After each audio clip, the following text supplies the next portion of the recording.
Habari, karibu katika kipindi chetu cha Mkombozi Pengo Physics Lessons. Leo katika somo letu tutajifunza namna ya how to derive the formula or equations by using dimensional analysis. Unawezaje kutengeneza kanuni kwa kutumia dimensional analysis? Kwa hiyo hili ndio somo letu la leo. Unachotakiwa kujua ni the physical quantity ambayo unahitaji kuitafutia kanuni yake, kwa sababu kila physical quantity inakuwa imetengenezwa na another physical quantities. Kwa hiyo ukishazibaini ni rahisi kuweza kutengeneza kanuni kwa kutumia dimensional analysis. Kwa mfano tunaweza kuona mfano wetu hapo ubaoni. For example, derive the formula for simple pendulum at time period. Tengeneza kanuni ya simple pendulum period kwa kutumia dimensional analysis. Kwa hiyo unachotakiwa kuzingatia ni kwamba simple pendulum time denoted by t inawakilishwa na herufi t. Tunajua period inategemeana na length, lakini pia inategemeana na acceleration due to gravity. Kwa hiyo you have to show that. So t, it means period depends on length and also accelerations due to gravity. Inategemeana na hivyo vitu viwili, length of the string and also accelerations due to gravity. Ukishaweza kubaini physical quantities ambazo zinatengeneza ile quantity unayoitafuta, unazipa power au exponents. Let's say t is directly proportional to L and also G. Say maybe L power A and G power B. So these are very very important. Ukishaonesha hapo sasa, unakwenda kujaribu kutengeneza kanuni yako. Kumbuka kwamba hii ni dimensional analysis. Kama ni dimensional analysis, unajaribu kuhusianisha quantities nyingine kwa kutumia quantity tatu ambazo ni mass, length pamoja na time. So ukishaonesha hapo, we know that now t is equal to KLA G power B. That is very very important concept. Baada ya kuonesha sasa hapo, unakwenda kutaja dimensions ya kila quantity. Unaanza kuonesha dimension of t, dimension of time is t, then dimensions of L is L, dimensions of G which is the acceleration due to gravity, hii ni length, ni meter per second square. Kwa hiyo dimension analysis yake au dimension yake inakuwa ni L t exponent negative 2. Baada ya hapo kuweza kubainisha hizi quantities zingine, utaona zimetajwa quantity mbili ambayo ni time kwenye zile basic quantities ambazo zinatumika kutengeneza quantities zingine, imetajwa time and also there is length, lakini haipo mass. Lakini kwa sababu this is dimensional analysis, lazima tutaionyesha mass. Also we are going to need the dimension of mass which is m. Then we substitute dimensions of t. Now it will be dimension of time, it will be t. K is dimensionless constant, so dimension of L is L. A and the dimensions of G is LT exponent negative 2. That is dimensions of accelerations due to gravity. Baada ya hapo unafungua mabano.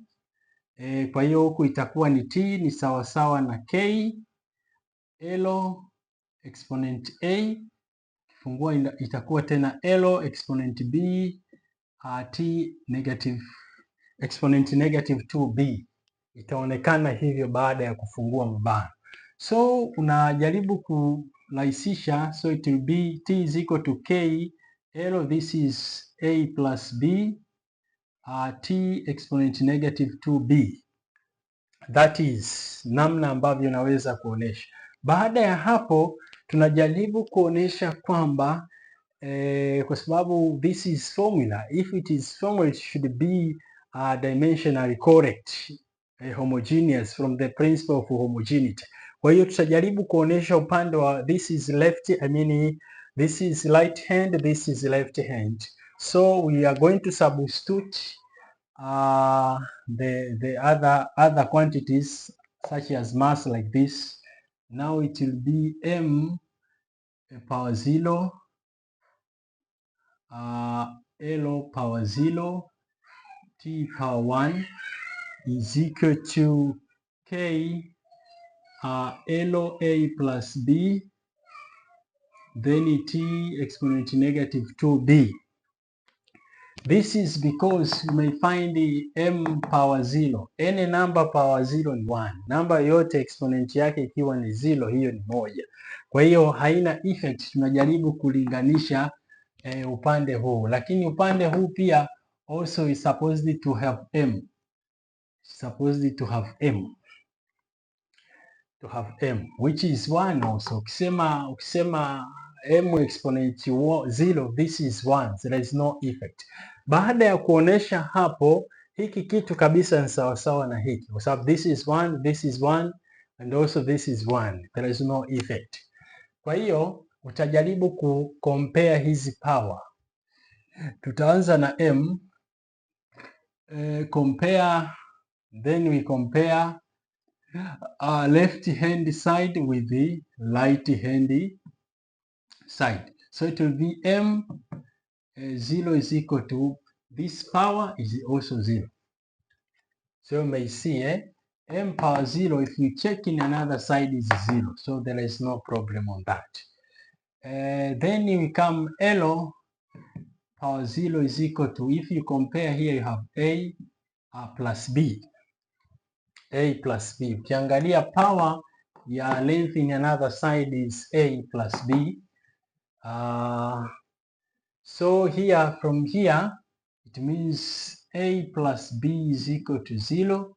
So A is equal to negative B. That is, A is equal to negative B. Ikienda in another side. Baada ya hapo, tuna compare na power ya time. Unaona time ina power 1 is equal to, power ya huku ni negative 2B. Kwa hiyo 1 is equal to negative 2B. We divide by negative 2. Kisha gawanya kwa negative 2, you may find B is equal to negative a half. B is equal to negative a half. Kama B ni negative a half, we can get A.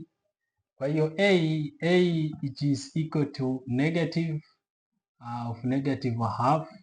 So A is equal to negative. Now A is equal to a half. Kwa hiyo unaona tayari umeshapata thamani za A na B ambazo uliweza kuleti hapa. K is dimensional constant. Dimension haiwezi kutafuta constant. Ndio miongoni mwa weakness za dimension analysis. Haiwezi kutafuta value ya K. Kwa hiyo we substitute from here. We say T is equal to KL. A is half. Then G is negative a half. Which actually is equal to K. This is root of L over G. But experimentally,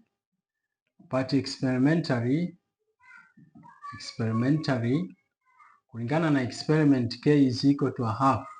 Kwa hiyo T is equal to half.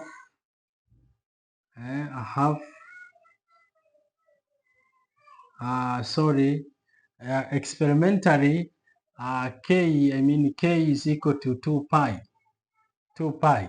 So it will be now is equal to k is equal to 2 pi root of L over G, L over G. That is, kwa hiyo hivi ndivyo ambavyo tunaweza kutafuta nini?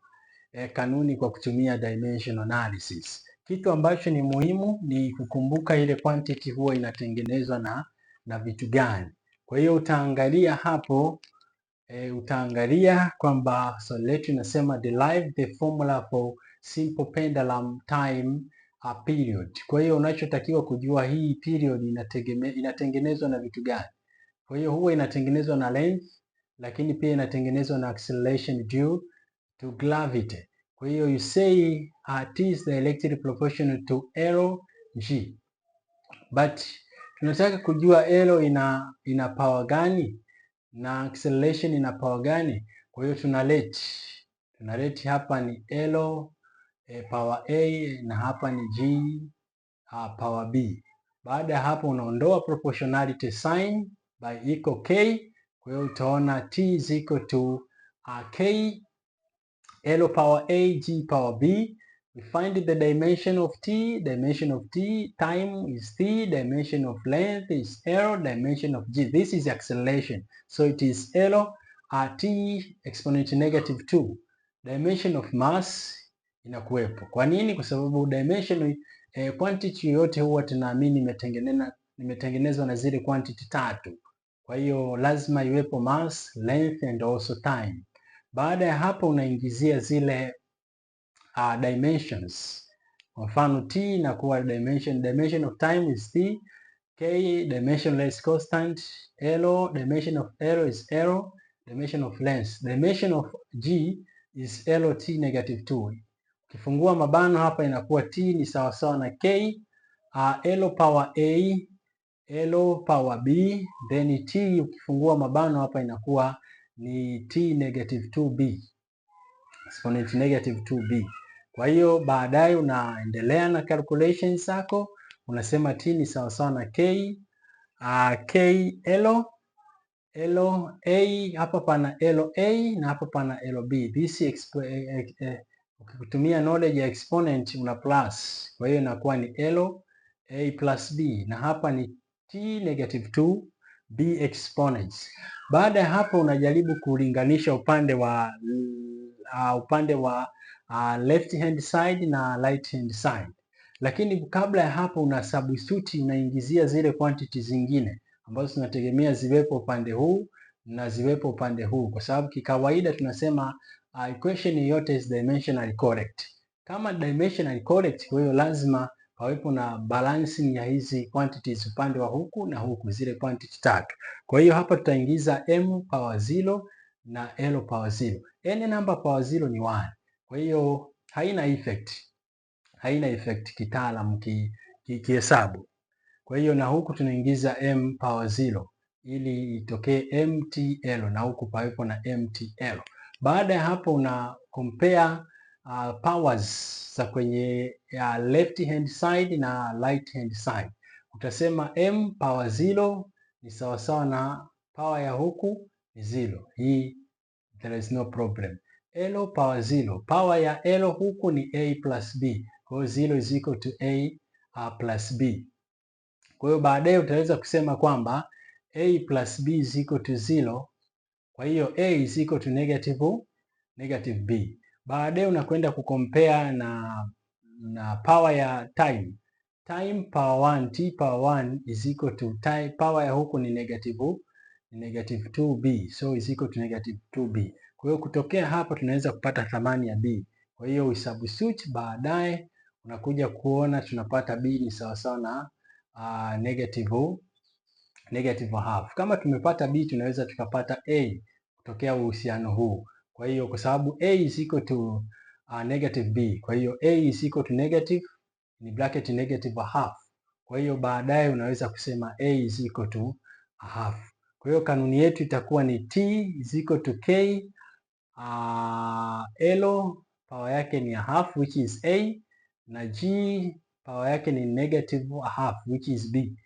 Kwa hiyo baada ya hapo kanuni yako utakuwa umetengeneza, kwa sababu kimsingi hizi ni square roots. Hii ni square roots ya positive na hii ni square root ya negative. Kwa hiyo baadaye, kwa sababu ni square root na hapo kuna square root, unaingizia kwenye mabano huyu anakuwa ni anakwenda chini na L anabaki juu, naweza kutengeneza. Kwa hiyo T is equal to K square root of L over G. Lakini hii K hatuwezi kuipata kwa kutumia dimensional analysis. Experiment zinaonyesha kwamba K ni sawasawa na 2 pi. Kwa hiyo baadaye unasema tu T is equal to 2 pi root of L over G. Kwa hiyo hivi ndivyo ambavyo tunaweza kusema kutafuta au kutengeneza kanuni yoyote ile kwa kutumia dimensional analysis.